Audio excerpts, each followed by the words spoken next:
Welcome back, everybody, to Conversion to Christ podcast, where we dive into many different subjects about the gospel of Jesus Christ. But most importantly, we dive into individual stories about how they found Jesus Christ in their own lives. If you want to support the channel, we have a Venmo at conversion2 Christ.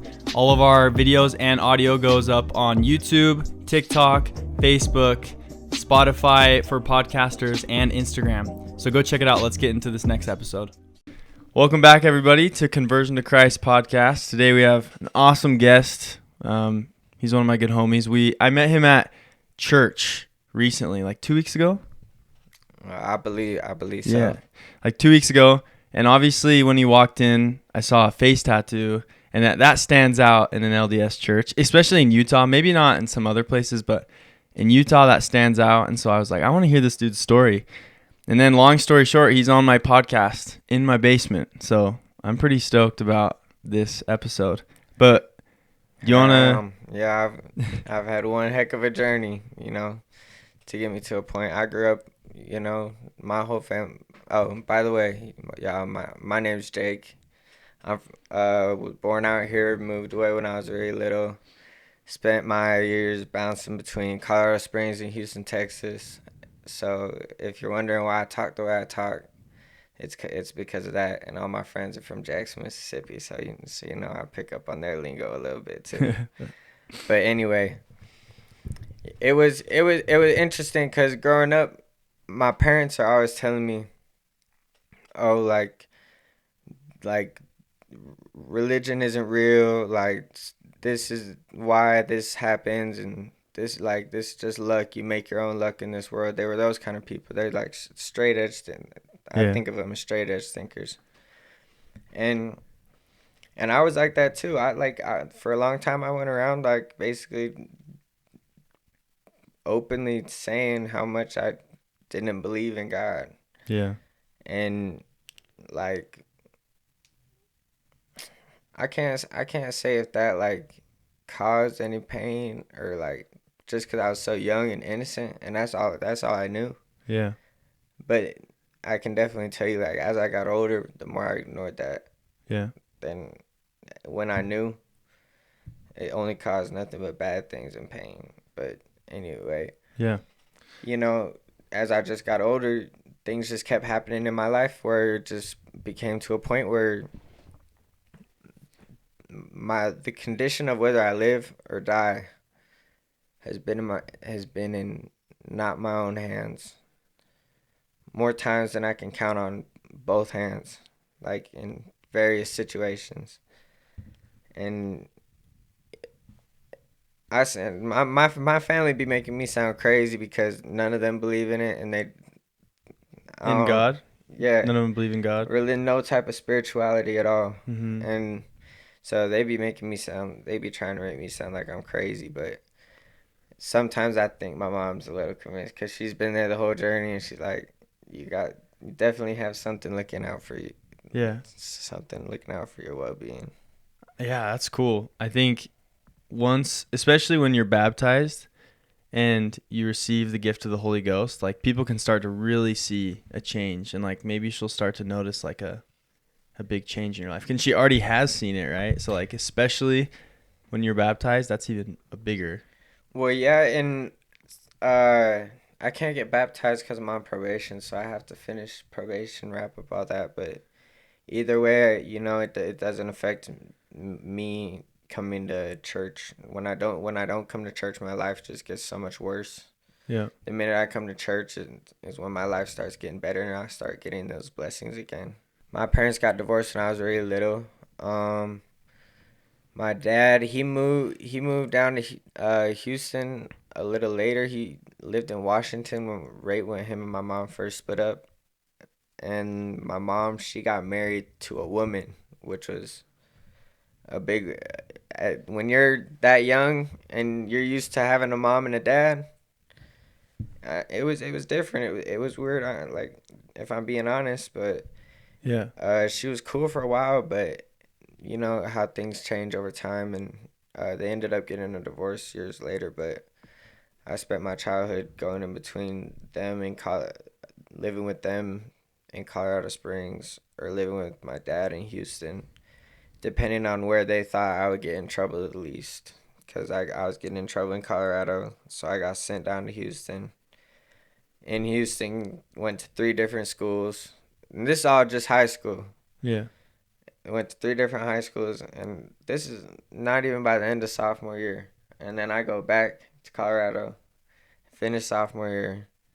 This is during COVID, so, online classes. And then back when my junior year starts, I was class of 2022, so this was 2020, I believe. Okay. End of 2020.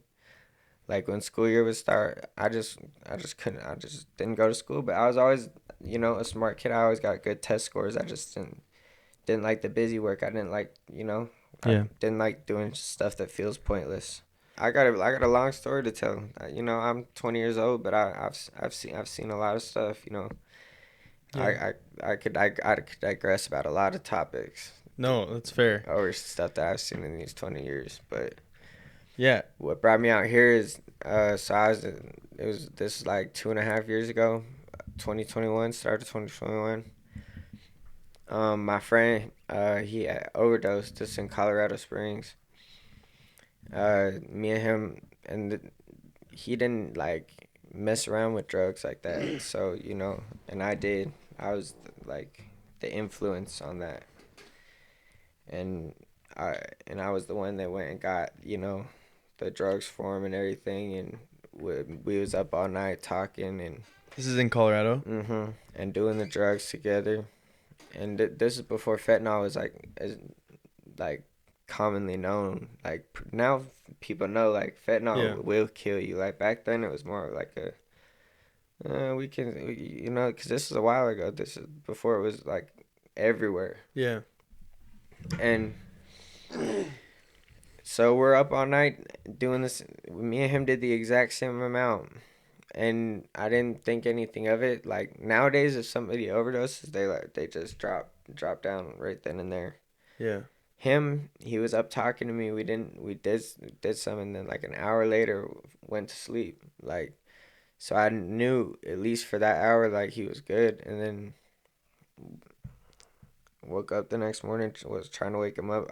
I had a stroke. I couldn't feel tip of my tongue, and part of my body was all numb. And so I flipped him over. He was all purple and everything. He had been dead for a long time. So, called the ambulance, and but the hardest part about watching that whole thing was feeling the guilt and feeling like it was my fault, and feeling like if it wasn't for me this wouldn't have happened, and having to be the one to tell his family, being the one to have to tell his friends. It took a real big toll on me, and I never, like, for a long time I didn't talk about it. I moved out here right after that happened because my ex-girlfriend had left me at this, like, literally within both these events happened in the same week. So I come out here just wanting to clear my head, I'm like, give me 5 days in Utah because my sister lives over here. I'll go stay with her just to clear my head. Dang.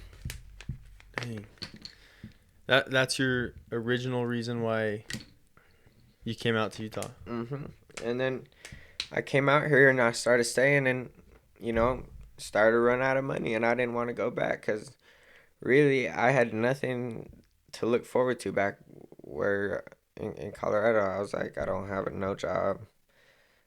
Don't really like what my friends are doing right now. Like, I don't really want to be a part of that. Like, I'm trying to do better for myself.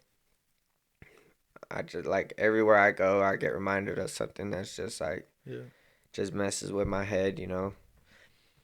And my parents have always tried to, like, do therapy or whatever with me, but I never, like, took it no type of seriously. Like, always just, like, for a little while, like, I used to just go and just talk to this dude about sports because I just, like, my mom. The therapist? Yeah, because my mom just made me go, and I just didn't believe in it. Yeah. Didn't believe in any of that stuff at all. Like, but as you grow, you learn.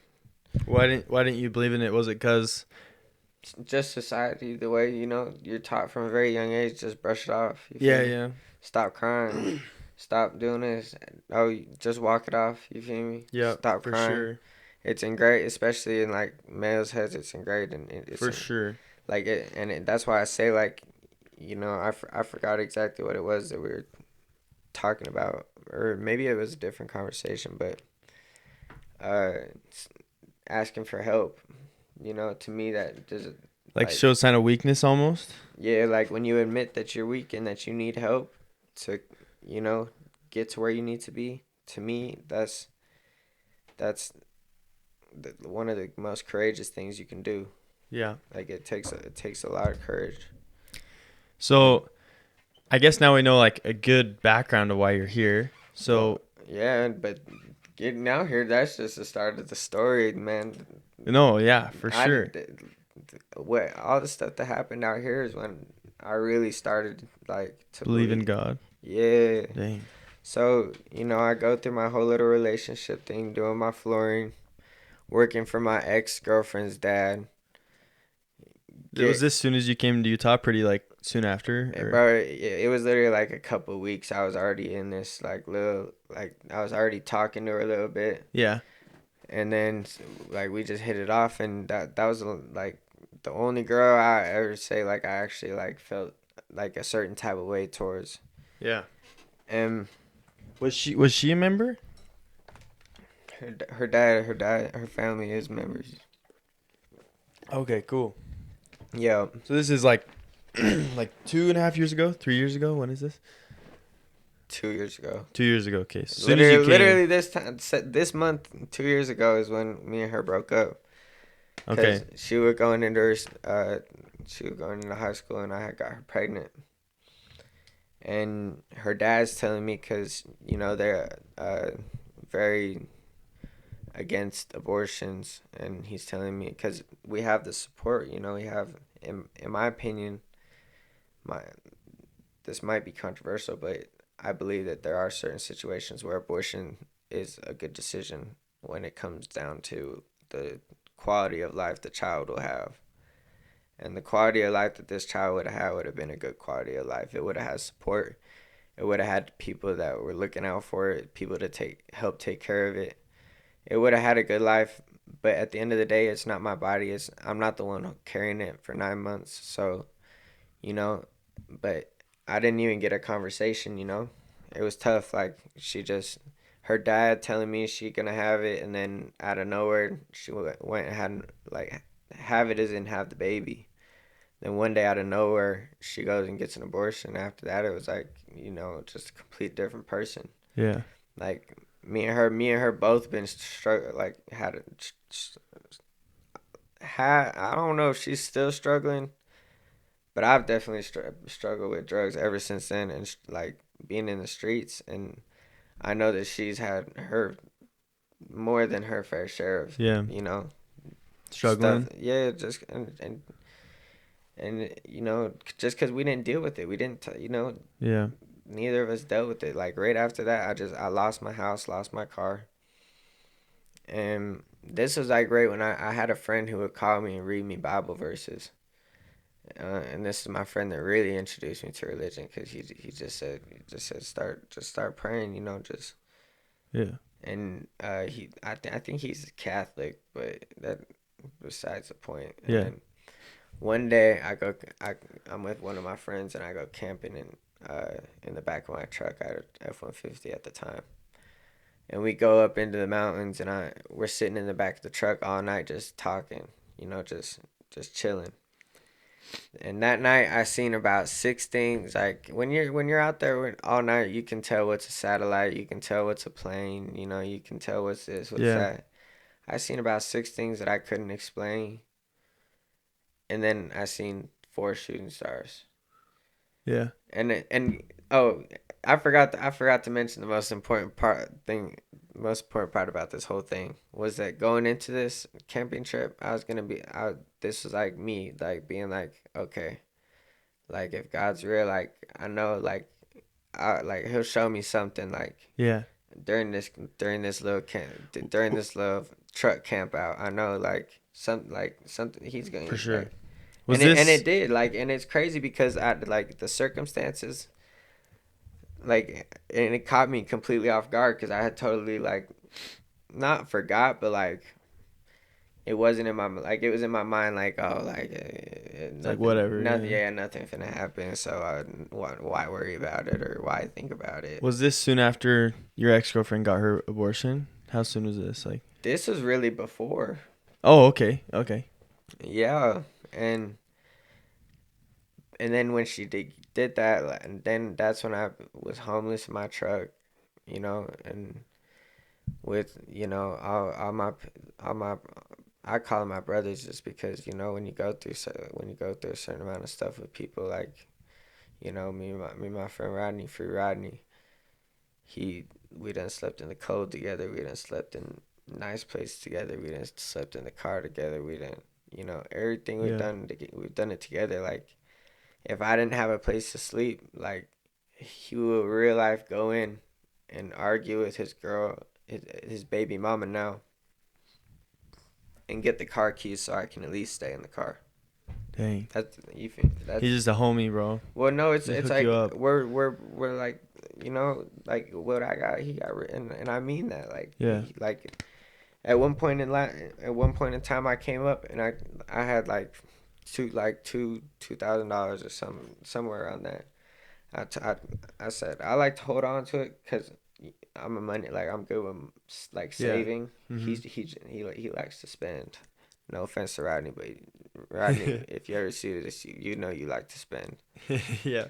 But I said, this 50-50. Like for now on, everything is that's accumulated is both of ours, half and half. Like if you ever want to go your own way, I'll easily just give you half and like no questions asked, like no hard feelings, like. But ever since then, like we like, cause it lasted just so much longer than we thought it was, and we went through so many things. But the message to get away from it is activities we were partaking in. Yeah. Robbing people, selling drugs. Going getting in and out of jail, catching charges. Messing around with drugs. You know, playing a part in other people's lives is really a Yeah. detrimental role. But regardless, it is their decision, but you're playing a role in that process. So, just curious, how would you like rob people? Just you feel it. I mean, it's different because every situation, Yeah. it depends what's going on. You never But had like a plan. It was just like, yeah, you usually I don't know, cause where my friends come from, Jackson, Mississippi, like they call it Jacktown, cause yeah. you'll get jacked, Yeah. you'll Yeah. get jacked real fast. You say, oh, that's a cool pistol. Can I hold it? Yeah, Yeah. and then Yeah. you walk. You can like I don't. There's a lot of ways to do it. Yeah. Yeah. I didn't, but You ever I almost don't. get like backfired? Like it backfired on you trying to rob someone? Oh, man, all the time. What? That yeah. I mean, I don't know. I've never You robbed gotta anyone. know you playing with two things. Like, if we never robbed no like legal, like we would only take down people that were also in the In that like. life, kind Yes, of, yeah. exactly. But still, that's playing with your life. Yeah. One person pull if he has some self defense on him or gets the quick one out or hits you with one you wasn't expecting, and there you go. Yeah. And in this time, like I was like overdosing every now and then, having seizures.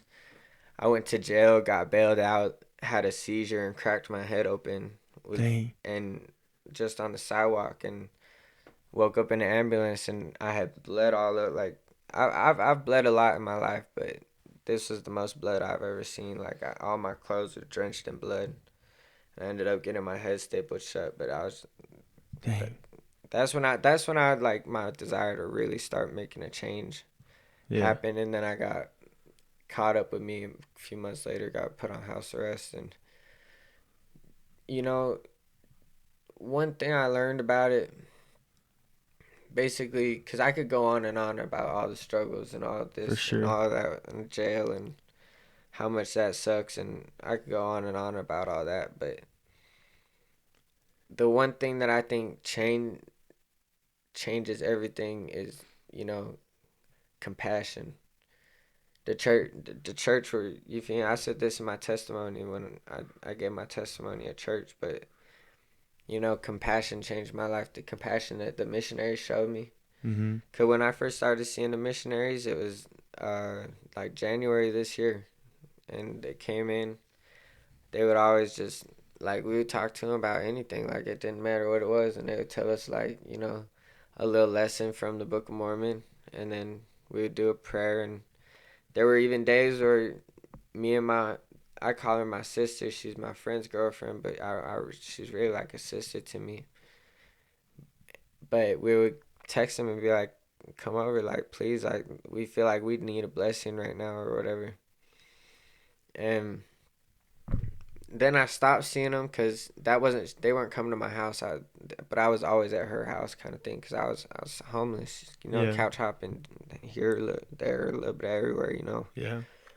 And but then it like when my faith like really started to get strong and like I really like had made the decision is, you know, I felt it like I just every time I did something wrong, like I don't know exactly the point it was, but there was a point where everything that I started to do wrong, I would feel it in my stomach, like bad, like. Dang. And like I know like anxiety, like you know, like I've done a lot of stuff, and like I know the anxiety, like stomach, Yeah. and like the like when you're sad or like when you're like thinking about some stuff that like really like messes you up, sick. But this is like a whole different sick. Like this is like a I'm sick and I know for a fact it's because I'm doing something that I Yeah. know I shouldn't be doing. So And before you continue real quick, do you think the first time you felt God like existed was when you went camping? Because you didn't fully explain what happened when you went camping. You like saw some things and then you saw the shooting stars, right? Is that was the first time you were like, dang, like maybe God is real. yeah, because I really seen something in the sky that just it to me it Like a like sign almost from yeah, God. there was multiple of them too. And then the first time in my whole life I've seen a shooting star and I see four of them. Yeah. I'm like this is crazy. Like I I don't know no other way to explain it, and especially considering that I had said that before all of this had even started. Yeah. It was just making me be like, man, like there's only one explanation. They Yeah. to me at least, you know, if you can tell me an explanation, please Yeah. try, because man, I only got mine. You Yeah. know, all I need is mine. So, and then from that point, from the camping trip, when did you start to notice God more in your life? But then also, like, when did you start wanting to change and be like, I don't want to do this stuff anymore that makes me feel like I'm doing something wrong? Like, when did you want to start changing?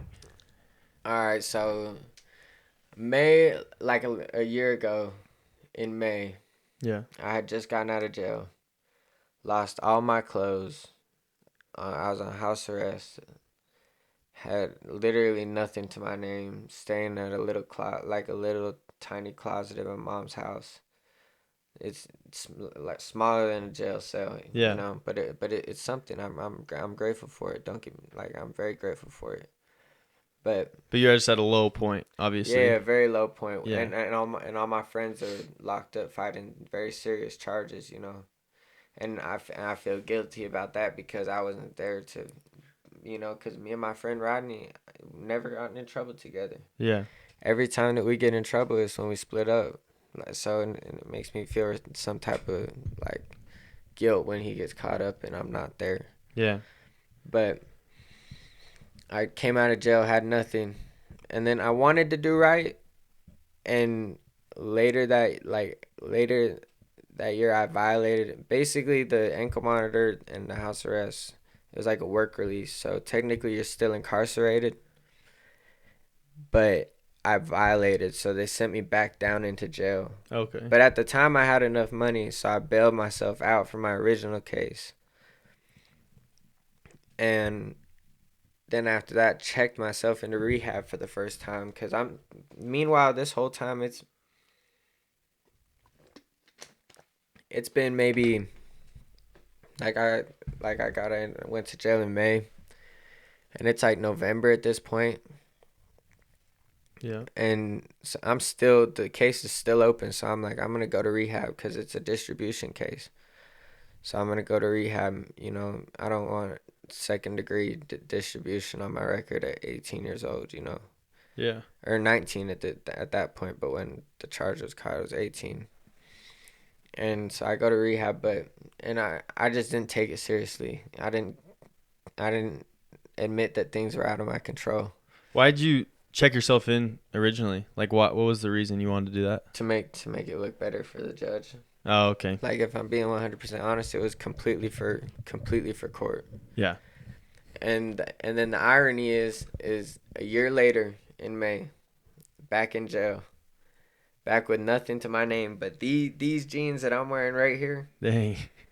And I think I had like a shirt and like a winter coat. Yeah. That's all I had to my name until like a few months later when I finally got my stuff out of evidence. But it was only just my birth certificate, enough for me to get a job. Yeah. But I found myself in the same position a year later with absolutely nothing.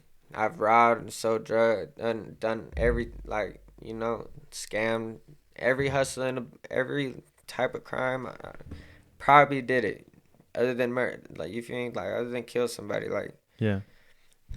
I've I've done a lot of things, but it all came full circle when 2 years in a row you coming out of jail with nothing.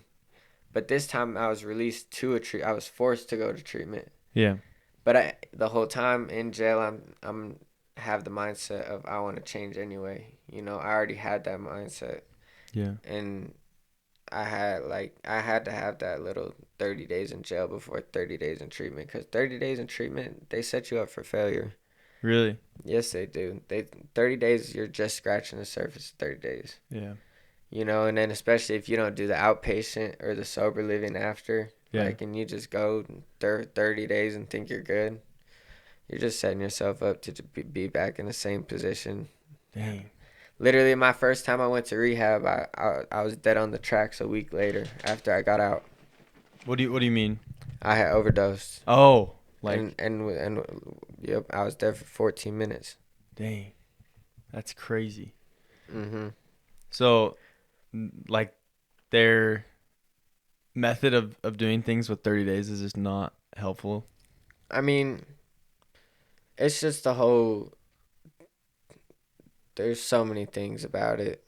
It's a big money maker right now. So Yeah, that's what I heard actually. it's expensive. So it's like, and then they're really like, if you mess up, they're so quick to tell you to come back. Like, you know, this last time, like, I just had like 120 days, and that was like 3 weeks ago. Had a little slip up, lost my spot of sober living, which is the spot that I showed you. Yeah. But I came to a point where, like, all my people that would usually be there for me in that situation were gone. My mom's out of town. My friends are all locked up in jail. And I have nowhere to go. And, you know, that was the day I, like, first day I real life wanted to end my own life, and took this and really had made in my head I had made the decision to take my own life. I really had. I went and bought enough drugs, and I hadn't done any drugs at this point, so I'm knowing, you know, my tolerance is weak. So I know if I take these 2 pills right here that it's gonna kill me, and I know that for a fact. And I'm sitting here, and God sends somebody, you know, God sends somebody to sit there. He takes 2 hours out of his day while I'm sitting there crying, and talks me out of it, and makes me throw him away, and you smush him. And then Where were you? Just chilling, like, outside, like, Mhm. just on a bench or something? I was sitting on some steps of an apartment, Yeah. and it was then that was like my calling back to, you know, what I believe in, which is you get God will give you what you get. You know, you treat people with compassion and kindness, and God will give you that. I try and be a very compassionate person. I've been told that I'm compassionate, especially because I've been through a lot of experiences, so I can relate a lot. Yeah. I feel a lot of other people's pain, and Yeah. I feel a lot of other people's struggles too. I know this, I know what the struggle's like. Just because you've also been through it, right? It's easier to But I also understand know, others, right? but I also know that even no matter how bad I'm struggling, and I've struggled pretty bad sleeping in abandoned houses is bad. Like, sleeping outside in the cold, waking up with feeling like you have frostbite on your toes every morning. But figure that out eventually, just because I'm not going to sit there like that. Yeah, for sure. But, damn. So then from that experience where, Oh, yeah. But, yeah, every time I've been in the deep, like the worst of the struggles, it's because I've been putting bad out into the world. And even I could be in the worst position in my, like, it don't matter where I'm at in life. Like, I could be the worst person in other people's eyes. But if I start telling myself that, I start asking for forgiveness, and I start really wanting to do better for not just a selfish reason, but a reason to help people and to show compassion. That's my whole get down is compassion, because compassion also helps with, like, when it comes to addiction. I've saved my own, like, friends' lives in the last, like, few weeks, just from showing compassion to in situations where people kind of give up on you. When you relapse and you're in the recovery community, people give up on, like, I don't want to say give up on you, but you kind of get counted out in a sense, if that makes any sense. It's not like they're picking up your phone calls the same way. yeah, Maybe for a few days, but after a little while, all that stuff wears off. yeah, dang. So from that point of when that dude, I don't know if it was a girl or a guy, but that person came and God sent someone to you when you were chilling about to commit suicide, right? Take those pills or whatever you had bought. He literally came at the last second and stood there for 2 hours to talk me out of it. That's so did you kind of realize, like, dang, like God sent someone for me? Oh yeah, no, that was. I finished crying, and I'm like, God, he needs me here. This isn't the first time that Yeah. he's intervened in my life to save it, like, not just to help me, but to save my life. I'm And so sure. I said, from this point on, every day I'm gonna do something to better my life, make my mom proud, and make God proud. Start just at least one thing a day, and now it's starting to turn into everything I do is revolving around bettering myself, treating the people I love with the kind of love and compassion I would want to be treated with, and even people that I don't know, you know, like anybody who comes and talks to me, I tell them, get it off your chest, bro. Like, I'm here to listen. Like, I ain't got nothing better to do.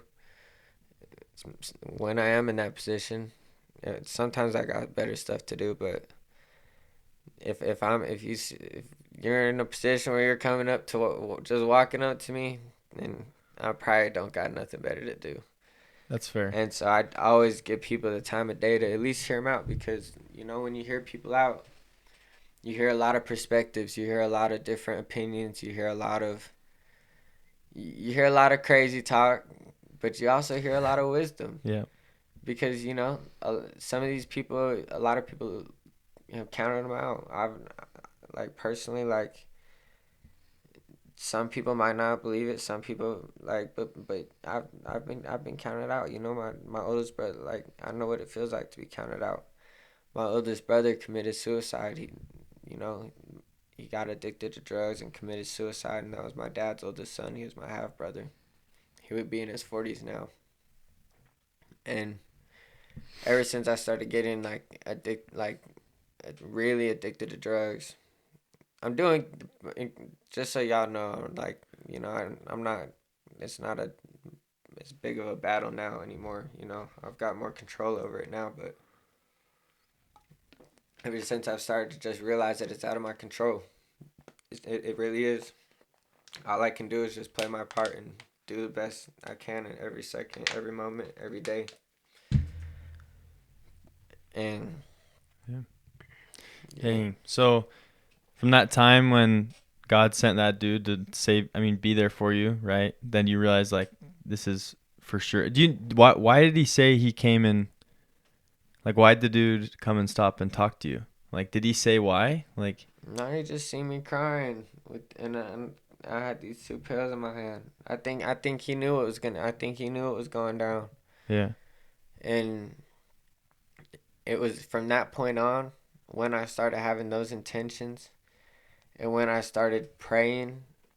I started setting an intention every morning, praying throughout the day. Anytime I think of something, I'll pray.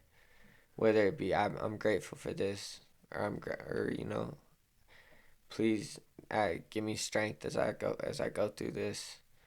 I've been getting nothing but blessings in my life. The only time I recently had something that was not a blessing, but also sometimes blessings take a little bit long to play out. Mm-hmm. So it might end up a blessing because, you know, personally for me, if you're gonna take away the lesson and take away the real blessing, which is the knowledge that you're gonna end up getting from, because we all know that blessings don't come how we want them, but it's gonna give you the knowledge if you're open to hear it. Mm-hmm. And you just gotta let it play out, and you just gotta trust the process and just do your part at all times. So from that time when God had came and saved you from committing suicide, when was the next step that you had noticed God was helping you? Because you were praying every day after that point, but were there any big moments where you were like, oh wow, I know God's here for sure? Like, This well, okay, I have a lot actually. So this lady, she's homeless. She lives on the streets. She ended up finding my birth certificate. I was out applying for jobs and I had left my birth certificate at I think it was a restaurant or something, but she had it, but I found her. I seen her and she said, "I have your birth certificate." So at this point I'm like, "No way." I've been like I've been very, very distressed about not having my birth certificate because all I want is a job. I have probation to do. I have fines to pay. I got this, that, and the third going on. Like, I need my birth certificate. for sure. That's pretty And like it's like too much of a coincidence, right? It's that's like what I'm saying. Like, there's only one explanation to me. Like, but, and then after that, I woke up, like, I was telling you this earlier, every day I wake up. If like every day I've woken up with the intention of I'm getting a job today. I don't say I'm gonna try and get a job today. I don't say I'm gonna apply for some jobs today. I say I'm going out and I'm getting one. yeah. Every time I've said that, I get one. I usually get hired on the spot, but this most recent time, I rode around all day applying, doing this. I'm thinking I have a job at Target. I'm thinking that looks promising. I'm riding the tracks home later that night, and I run into this lady. Me and her start talking about some random stuff, and she was intrigued, same way you were intrigued. She's like, "You're young, like what's you got your face tatted? What's going on? Like you must have something going on." Like, so I just started talking to her and telling her a little bit about me and giving her my advice about some of the stuff she was going through. And I was being 100% authentic. I wasn't trying to be nobody else. I was being my most authentic self because to me this is a stranger. I have no attachment to their opinion on me at all. Yeah. And so I'm being 100% raw and honest. And then at the end of the conversation, she tells me she can get me a job at her job. which was a hatchet throwing place. Now, that's when I had to let it play out, you know, because I could have, after I was done driving around looking for jobs, I could have been like, you know, it didn't work because I didn't have a job, but I just let it play out, and Yeah. it played out perfectly, you know, and I loved the job. I went to the job one day. Unfortunately, my PO doesn't want me to be around hatchets, so he let me, even though I've been keeping him updated, he let me work one day and then made me quit right after my first day. After a lady had given me $10 out of her own personal tips because I was just training, so I wasn't making any tips. But she let me leave early and gave me $10 out of her own pocket. Dang. And I my probation officer said he's gonna try and help me find another job and that he's sorry and all that. But that one hurt. That was the first job I've got like that I just pushed myself to really get in years at this point, you know. Yeah. And So you realized then too that like, but it's dang, God's looking out for me. Like random person, but very last moment, like you get offered a job. Like, but I also know that, you know, I have to let this one play out too. yeah. You know, a, a even better job opportunity is gonna probably come along, Yeah. or something is gonna happen that wouldn't have happened if I would have kept down that path. Or maybe my probation officers puts me on something cool, or, you know, there's, like I said, I just have to have faith. Yeah. You know, because what good is beating, like, Just getting being, all yeah. worked up and spending time and energy worrying about why I can't work this job, and why do things have to be like this? Why does my life have to be this way? Like, you know, I tattooed, I decided to put the tattoo on my face. You know, I decided to put the tattoos on my neck. You know, I already knew life, like, going, like, if I were to, like, at that point I wasn't going down a straight path in life, but I knew that if I ever were to, that it was gonna be an uphill battle the whole way. But I know me, and I know I'm an adapter, and I'm gonna survive. I'm a survivor. But the only thing that adapting and surviving can't do for, like, that's not everything, because you also need faith. You need that extra person looking out for you, or, you know, you need faith. Yeah. Without faith, you're not gonna make it far. It's hard to see a point without having faith in the process, because life gets very difficult at certain times, and there's certain times we don't always see how things play out, or in a positive way, or don't always see how things could get better. But having faith and making everything applicable to you, and trying to make everything a lesson. Success is things people tell you.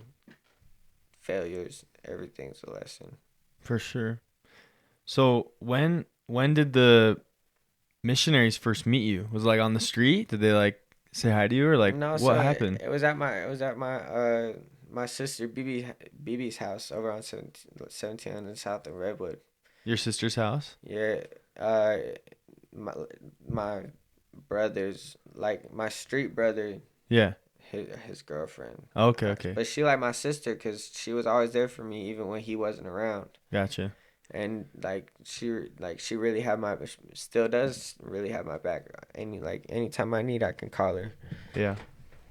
But I was over there, and uh like, at first, like, it was almost just like, yeah, like, you can, like I said, I give people the time of day. So I'm like, you know, y'all are out here trying to spread a good message, trying to, you know, biking around, trying to teach people about God. Yep.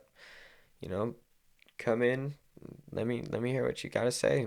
You know, I'm Yeah. not gonna turn down something that I could end up learning something from. For sure. You know. And so did they come like knock on the door basically? Yep.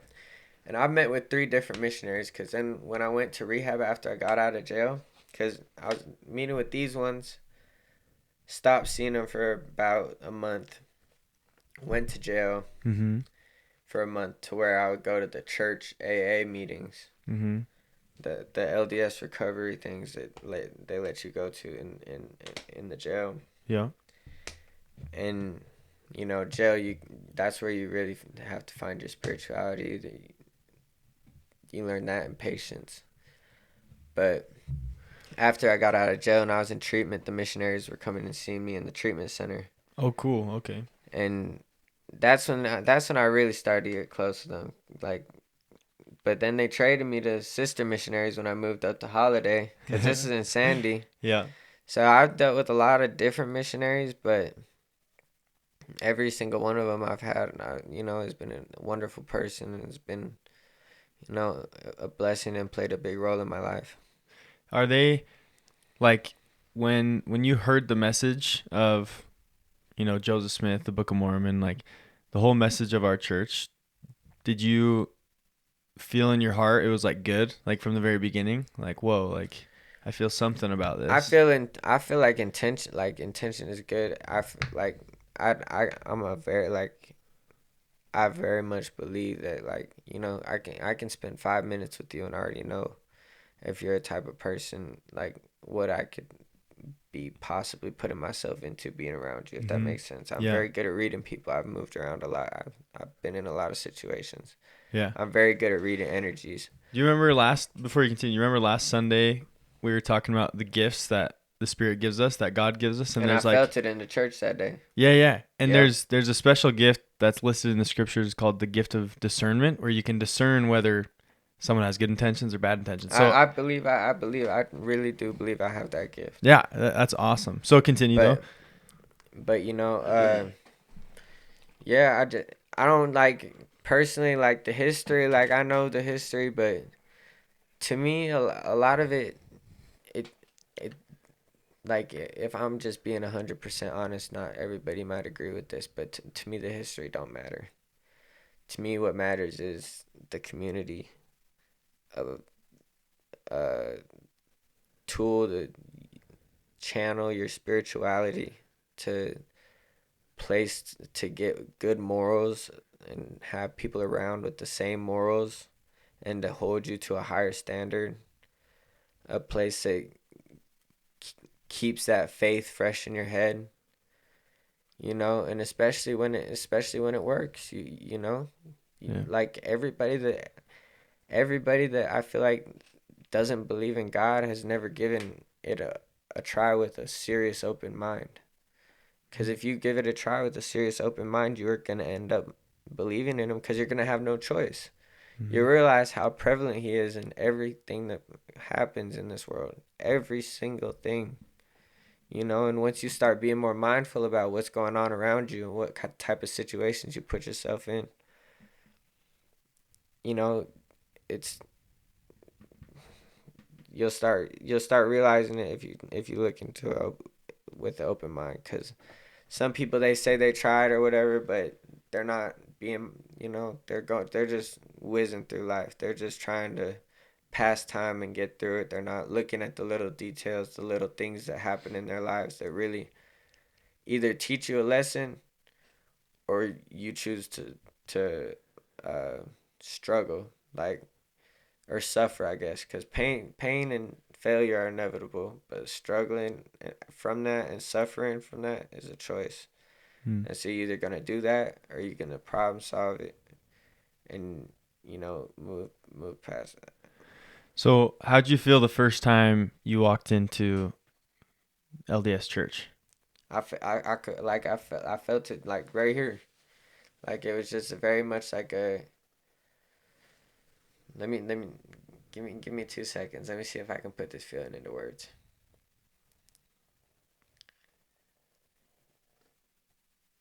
It was like, I don't know. It was a warm feeling that I felt right here, and I didn't want to do nothing but just smile.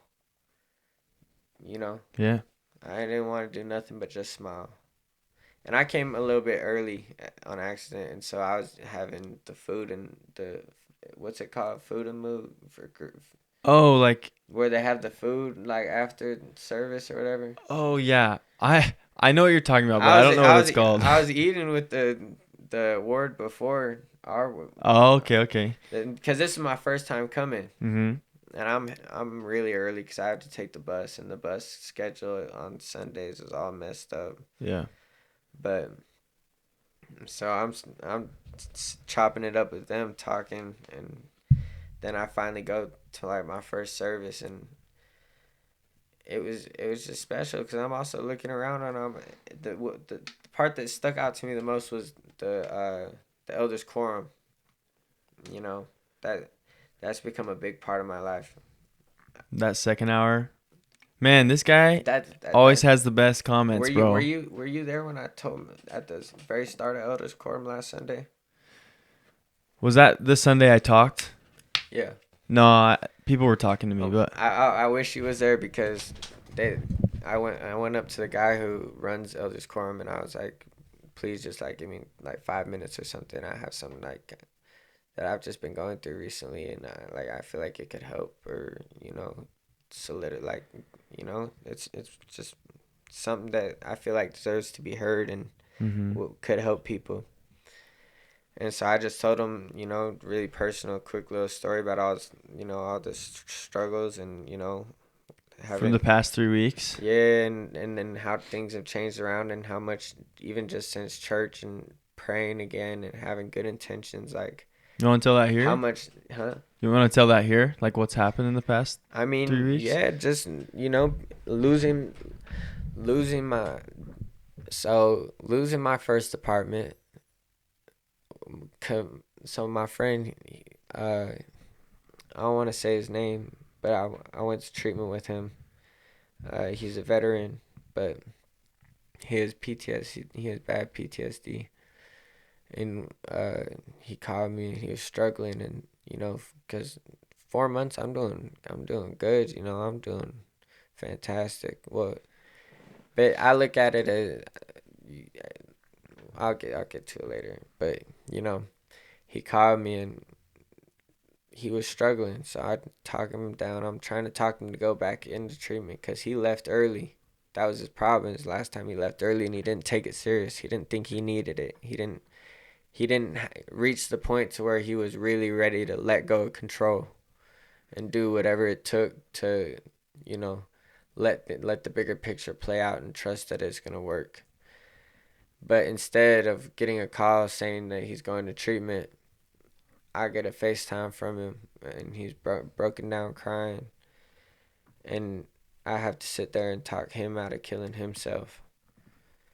And I look at this man as my brother. Like, his cousin is like has been dating my sister for years, and we was friends before we even knew that we was somehow related through that, Yeah.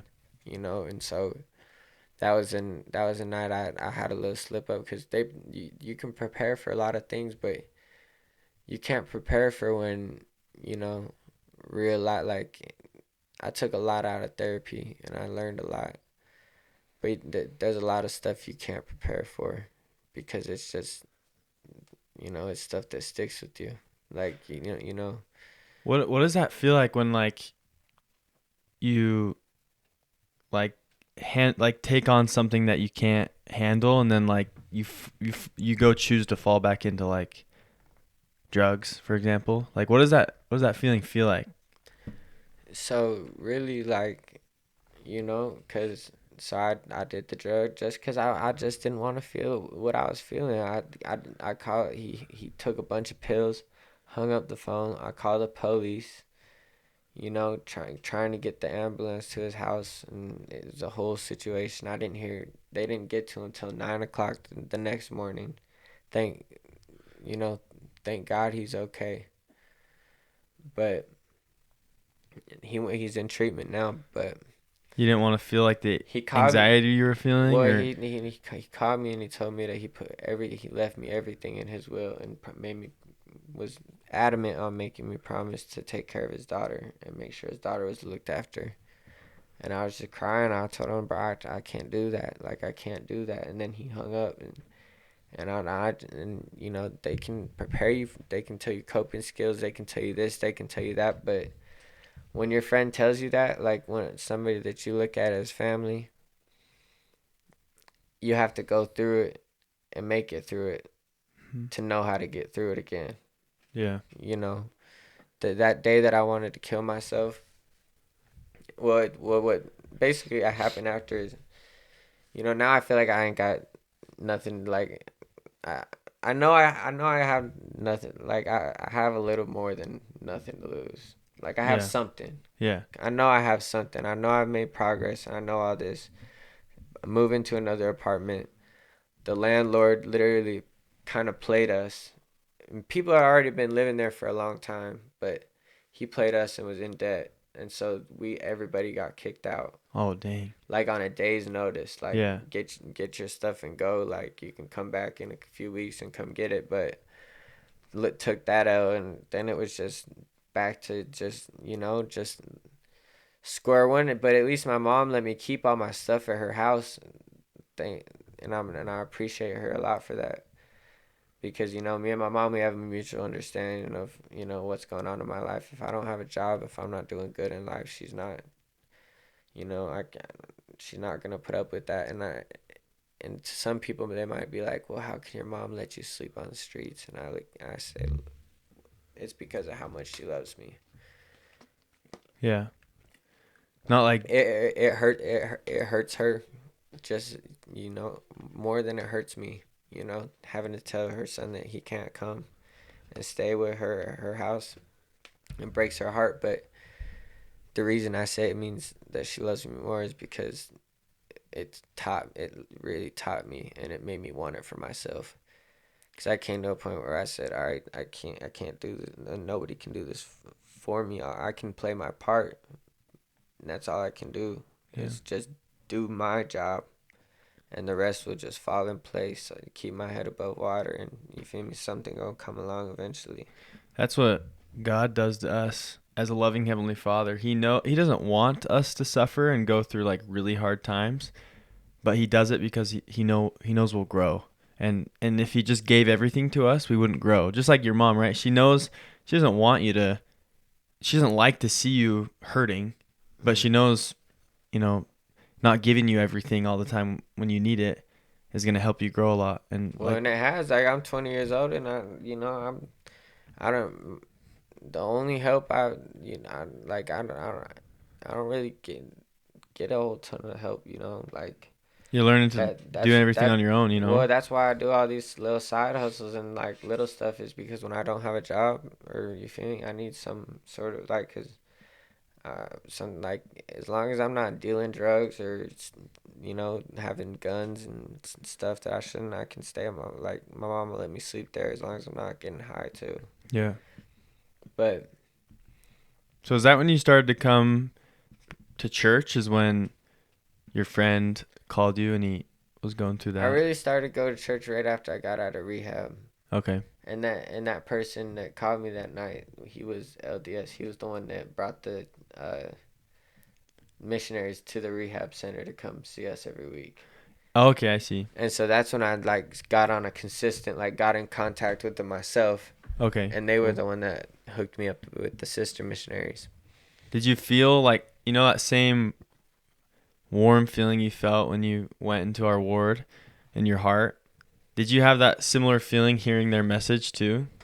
Like, what kept you having them come back? Sometimes but I also know that I want to see missionaries through like 2 or 3 times before I can really dive in, because constructive criticism, a lot of them be coming with the same little message that but Yeah. I know that they know they can go a whole lot deeper, and let me tell you what's going on in my life, and just tell me your opinion as a missionary, Yeah. and if you have any quotes to back it up, read them to me, please.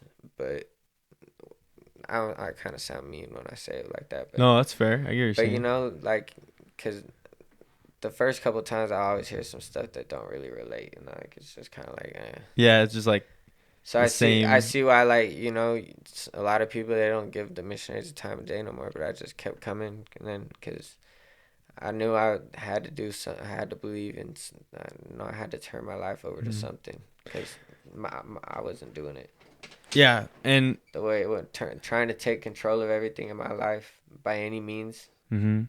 just led me down a terrible, terrible path. What's interesting about how you said, you know, the missionaries kept coming and it was kind of the same, like, yeah, whatever, this doesn't relate to what I'm going through. But I have a really good friend in Japan because I served my mission in Japan. And he was a convert to the church, was baptized when he was like 18 or 19, right? And then became a missionary. And he said he had gone to many other Christian churches. And then when he met with our missionaries, he was like, this all sounds the same. Like he thought it was just the same. Like he was like, everyone's just sharing the same message. Like it didn't seem that much different to him To me, it's the community. yeah, well, that's what I was going to say. I was going to say when he went to church for the first time, he was like, whoa, like it hit him as hard as it hit you. Like you were like, That's crazy dang. you say that because that's like, I would have described it that way if I would have was thinking that way, but that's exactly what it was. Like, I came to church for the first time and I was like, okay, like instead of being in a room full of drug addicts and people doing bad, I'm in a room with people that are trying to become lawyers. I'm with probably some doctors, some business owners. I'm with people that are doing good in life and have good intentions Yeah. and if I keep surrounding myself with these kind of people, I know I'll only follow suit, Yeah. because that's just what you do. You are your surroundings. It's cool too because not only I'm sure they're trying to become these successful people in life, but the main reason we go to church is to better ourselves like as good people, right? Because the sacrament, when we take the sacrament, right, we're having our sins washed away so we can try again the next week to stop sinning, right? So it's like spiritually and in life, everyone in church, everyone is just in a situation where everyone's trying to do better. So it's like a Mhm. cool environment to be in, Yeah, right? yeah. It's funny because me and all my friends are on probation, whatever. Don't ever get on probation. It sucks. That's good But advice. That's fair. Don't get on probation. but so anytime anybody asks like, oh, what y'all doing? We always just say trying to do better. Yep. But then I was thinking about it the other day on a deeper level, like always trying to do better. The minute you think, I'll the, put it down. You're good though. the minute that you think that you're doing enough, the minute that you think that you got everything figured out, you couldn't be further from having it figured out. You got to reevaluate your life. Reassess the Yeah. situation and realize you're a square -1, Yeah. because that's the worst place to be at. You gotta constantly want to improve, want to be better, That's the same with spirituality too. yeah, and it can just be little small things once a day, like like I'm trying, like it's harder for me to relate it to spirituality as much just because I've been through a lot of real life, but Yeah. it's the same message, like It is. affirmations, like it's the same as prayers to me. Hmm. Like in rehab they told me look yourself in the mirror and look yourself in the eyes and say I love you to what you see in the mirror. And at first I'm like, this sounds so cringy. Like, are you serious? Like, I'm not. I'm not gonna tell myself I love you in the mirror. That sounds so stupid. That's And fair. but I did it, and it was a weird feeling when I did it. I'm looking myself in the eyes, and it almost made me start crying. Like, and I wasn't expecting it at all. Yeah. Wasn't expecting it at all. But that's I always everything I do with an open mind. I would never count something out or give it the time of day to try it if I'm not gonna actually put time and energy and openness into it. That's why you're at church because people. I mean, here's the thing: is like Mormons and like that kind of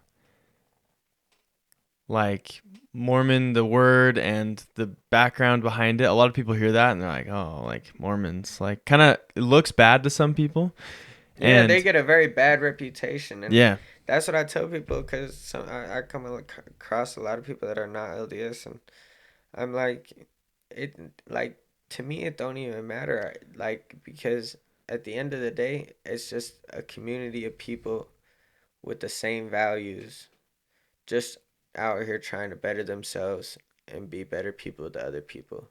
yeah, And it's like they just be letting one or two experiences with one or two individuals ruin it for everybody. And that's the yeah, same with a lot of things. That's how stereotypes get built. And then that's another moral that I have myself, is that I'll never take like make an action based on what somebody tells me, unless that somebody is somebody I call my brother or my family. And Yeah. anybody in my family, I'll take their word for it at this point, because I've learned enough lessons myself. But Yeah. at the same time, like if somebody tells me that this person is, or like that this person is this and this person is that, like talking bad, I follow the four agreements. Be impeccable with your word is one of them, which means you understand the impact that your words have on other people. Mm-hmm. You understand the impact that even your thoughts, Yeah. you know. And that's why it also helps me to pray out loud too, because I stay on track. Yeah. If I pray in my head, I'll just get lost. It's about a 30-second prayer before I'm thinking about something different. But I say it out loud, and it's also just hearing myself say it makes me feel like I have to be more impeccable with it. Yeah. And impeccable, it also includes not talking bad about nobody. And if somebody does talk bad about somebody to me, I would never. If I were to meet that person, I would never let what they told me affect my first impression or For my sure. impression. Or I'll get to know that person for myself before I'll never take nobody's word about nobody's character, Yeah. because I believe in people, and For sure. So your situation right now is, I believe in compassion most of all. That's yeah, for you sure. know Yeah. You you said it. Yeah. deserve the time of day. I'll hear you out. Yeah. So I have a question. Your situation is, you want to be baptized. You want to be a member of the church. I mean, you've seen the blessings and you've felt in your heart it's right, but you can't for a little while. So explain that situation a little bit. So yeah, the missionaries, they were like, "Oh, so next time, or do you want to set up like a rough draft date for your baptism?" And I was like, "Whoa!" Like I was like, "Slow down, sis. Like we, I'm gonna need a second, like to see what this next little bit's gonna look like for me, cause I'm pretty sure I had a lot of stuff going on."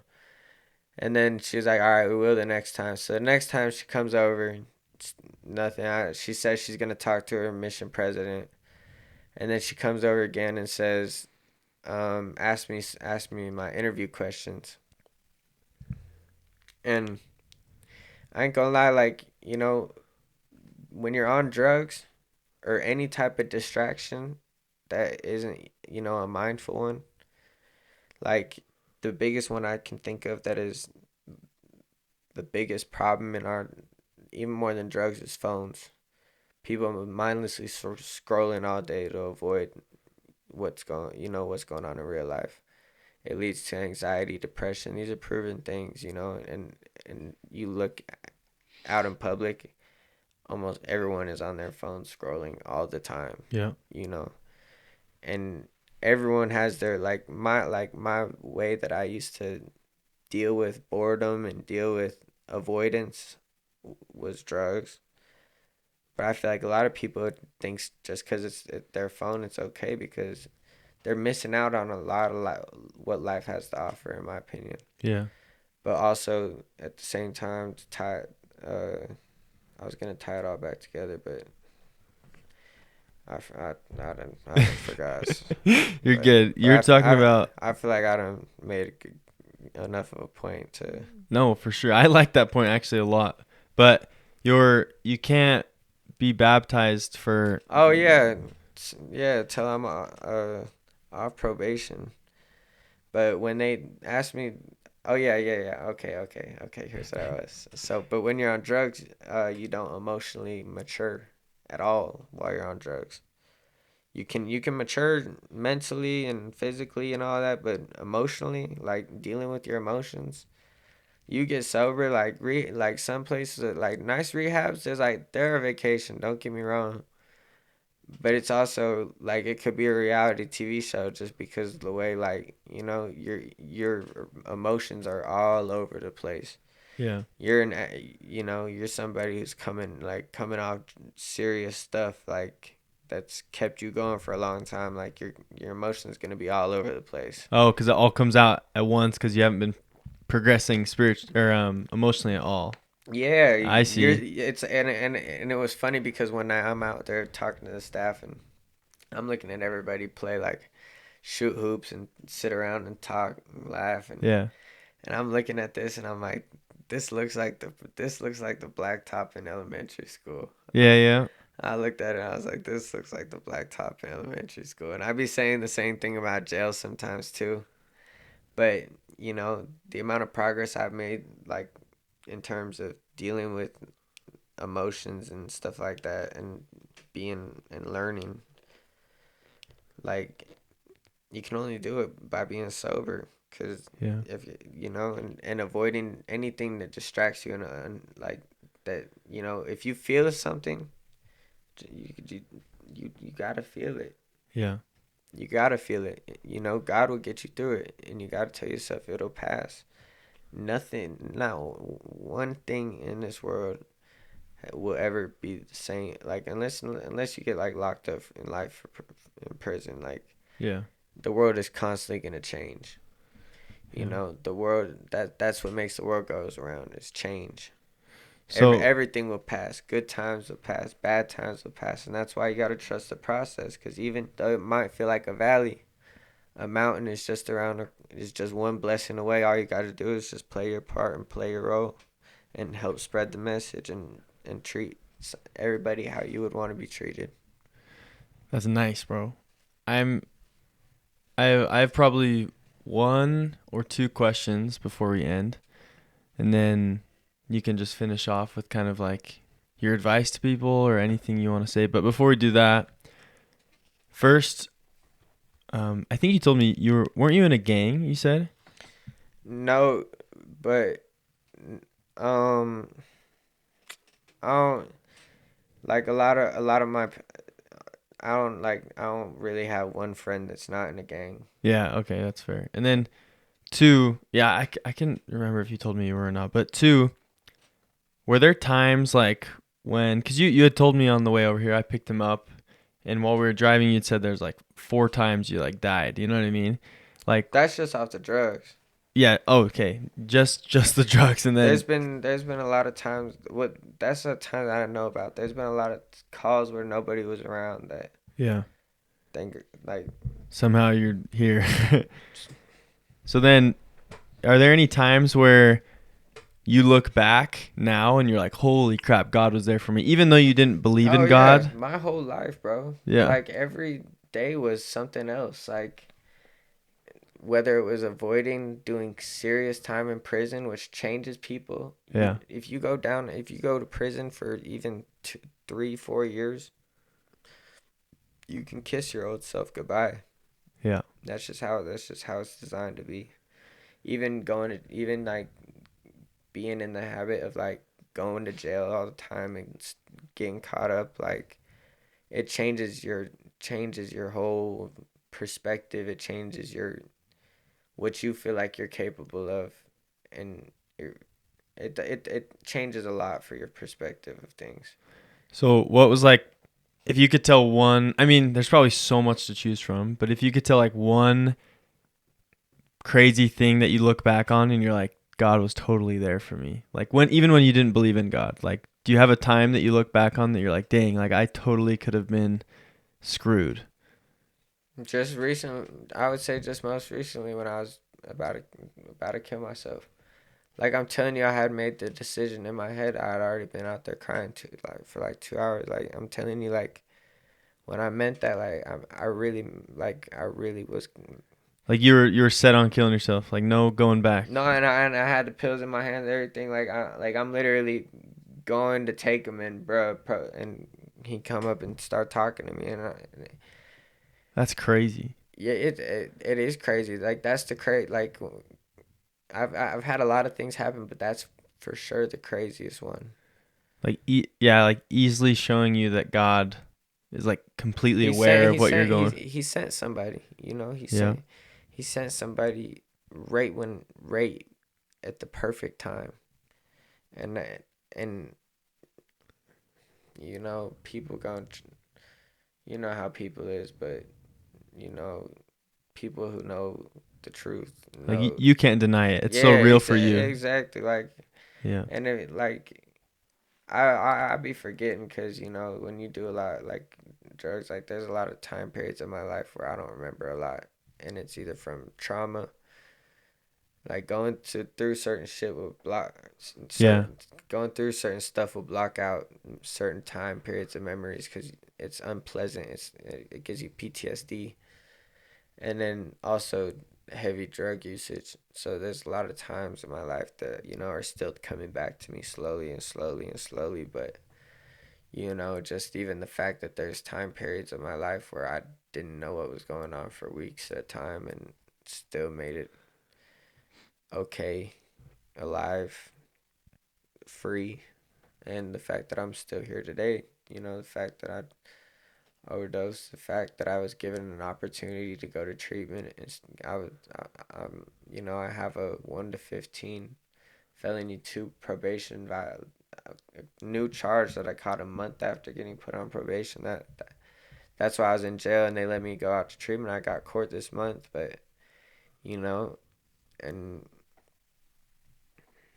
I don't know, like I'm just, you know, great. Like I remember getting out of jail and being like, you know, this is God really giving me an opportunity, you Yeah. know, to do right and to take this seriously and to do this for real, you know, Yeah.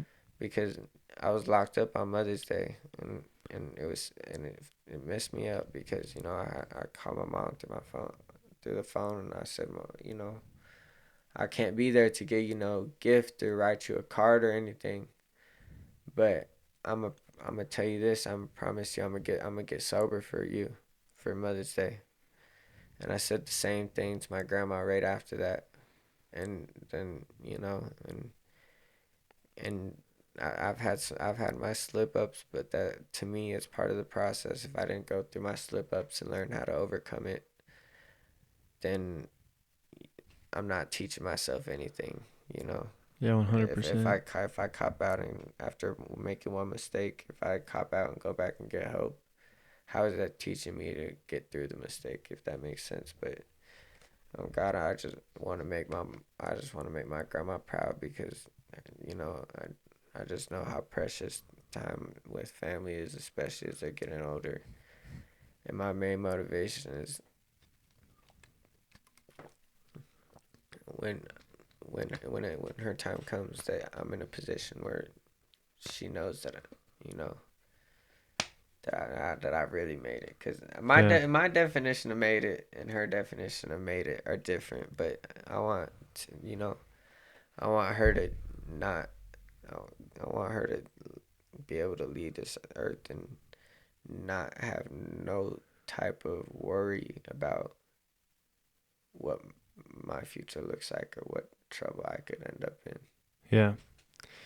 So before we end, if you could tell anyone who's maybe struggling with drugs or with any sort of addiction or any sort of problem in their life where they don't really know where to turn or what to do, what advice would you give them? If you had to, if they were standing right here in front of you, what would you say to them? Easy. Find yourself a community, and to me that community became church. But I also have other communities. You know, I have people that I can be 100% honest with, no judgment. And even if you can't find that right off the rip, journal. Set an intention every day. Journal a prayer every night. Journal how you feel throughout the day. Be mindful of how you're actually feeling and what leads you to feel like that. And just take it every second at a time. When you feel like you want to use drugs, you feel like you want to act out, you feel like you want to do something because you mad, realize, take 5, it sounds corny, throw some cold water on your face and realize that what you're going through, just like anything, is going to pass. Because the way my life's turned around, and ever since I've tried to, ever since I wanted to take my own life, it's it's been a miracle story. It really has, and it's been full of blessings, and I have nobody else to thank but God and my mom, because just making the want to make her proud helps me succeed a lot, as well as God's blessings and guidance. Hey. Thanks, bro. It's been a good episode. Like a lot of stuff that I think a lot of people who listen will really feel God's love and compassion in the spirit, hearing like where you came from, how you've always continued, tried your best. And even when you're at your like lowest of lows where you're like, God, I can't do this anymore. And you may not even been thinking that, but like in the sense of life, I can't do this anymore. I'm done. God was still like, I still love you. I still need you. You know what I mean? And you have to get, like, the first step in AA is realize that you're powerless over alcohol. And I like to think of it in the broader terms, because you have to realize that you're powerless over a lot of things, even if you're not in recovery. If you're trying to control everything in life, the only thing you control is how you react, what your next move is. It don't matter where you're at in life. The only thing that matters is what you do next, because that could be the difference between seizing the day or making a bad decision even 20 times worse off one more decision. What about your advice to someone who's maybe struggling with suicidal thoughts or depression, or especially planning suicide? What would your advice be to them? That's a hard one, because when you're in that mindset, it's you're not gonna reach out to nobody. Yeah. You don't like, I know that, like, there's people out there that wouldn't want me to do it, but I'm not gonna call them, because I know they're gonna try and talk me out of it. Yeah. But the one thing that I just have to reiterate is just that just like everything in life is gonna pass. You just have to have faith and trust the process, and I mean that with every inch of my heart. I've been through a lot in this life, and everything, and a lot of the stuff I say it with, to a certain extent of sincerity, that a lot of people don't understand, because, you feel me, a lot of stuff that I say comes from a deep place of hurt, pain, and struggle, and so I really mean it to a whole different level that some people can't comprehend, like how seriously I mean it. Just, you gotta have faith in the process, and you gotta just do your part and treat people with compassion, and I promise you everything will be okay. Yeah. What's cool too is that you've been saying you've been praying for an outlet to share your story. Yep, for about the last month or two, after I've started to see this stuff work after getting out of rehab and jail, and I've really been looking for, in my prayers I mentioned, like, please just, like, I make music as well, but it's not really the type of music where I would, talk about, real life stuff, like real life yeah. stuff that I could express on here that can help people more. Yeah, and I'm super grateful that I felt pretty strongly he needed to be on my podcast. I didn't even have to talk to him, and I saw him when he walked in, and I was like, "Yo, he looks like he has a deep story." And I mean, if he's here in church, humble with a face tattoo, he's probably got a big story to share. And that was the biggest part, is walking into church, and I think it was the stake president, and I said something about, like, or maybe it was the stake president's son. It was somebody, or I don't even know faces at this point. It's so many people, but Yeah. I was like, I really thought y'all was gonna be more judgmental and more, treat me a certain type of way, make me feel like an outsider, cause I know I have tattoos on my face. I know I do this. I smoke. Like, I know I don't live up to your guys' expectations. And he said, we all sin. How can I judge you for the sins that you make? Or, you know, what you go through when I go through my own sins. Yeah. It's all about doing better. And, you know, and yeah, I still, like, I'll still smoke cigarettes. But it's one battle at a time, you know. If you try and take too much on it, it's just constantly doing better. Yeah. You don't have to all of a sudden be the best. Just be better. And praying is and having faith is gonna do nothing but make that process easier, Yep. work out better, and make you smarter along the way. A lot smarter. Sweet.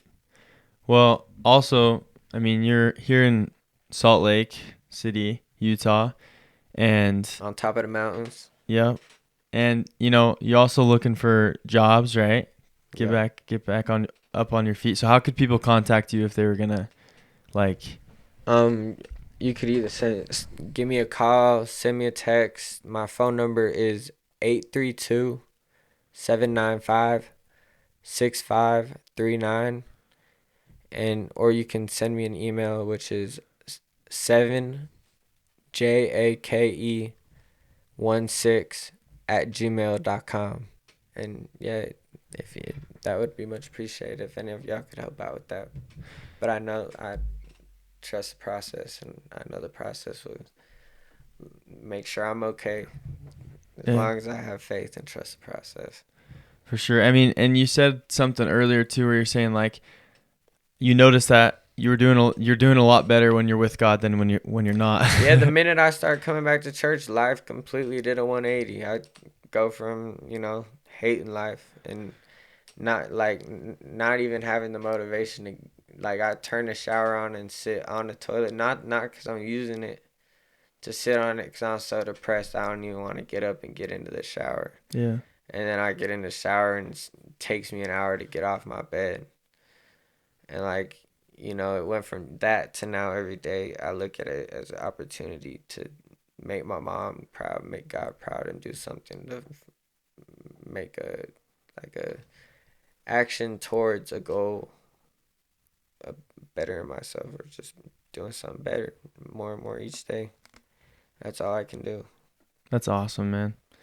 Yeah, this episode's been awesome. And anyone who is listening who would consider offering him a job, I mean, man, like I feel like I have a certain similar gift to you where I can feel people's intentions pretty quickly. And from the day I met you, like for example, like some people might with a face tattoo be like, I don't know if I want him in my house. Like, I don't want him, you know. And it doesn't help I have felonies either. Yeah, right. But I mean, in my heart, I felt really strongly you had a really good heart and there was nothing I need to worry about whatsoever. Plus, like, I don't know, if I had the opportunity to give you a job, like, I would. And that's why I want people to hear this, to have the opportunity to give you one. I could have gotten discouraged when, you know, I rode around all day and I didn't. Target ended up saying no. Like, I wouldn't have gotten a job that day out of all those places I went around. And, you know, even though because they're all do the online application, like, I'm not being able to actually connect with people who are in a position. But the minute I even connect with somebody, and it just so happens that she's in a position where she can hire me. Yeah.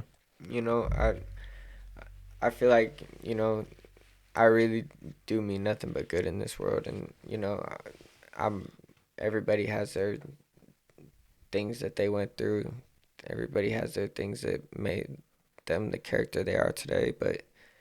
And mine may not be the best, but there's not a lot of lessons I have left to learn the hard way. Yeah, that's fair. If you want to put it the best way possible. And, you know, when you have somebody who's willing to do anything to keep themselves away from a lifestyle that's going to lead them nowhere but in the ground or in prison, then yeah, you only got one option, and that's to work your booty off. Yeah. 100%. Bro, I like the word choicing on the LDS podcast. Work your booty off. Well, that's a good place to end, man. That was awesome. This has been Conversion to Christ podcast. Super happy you had the chance to have this awesome interview, and we will see you on the next one. Bye-bye.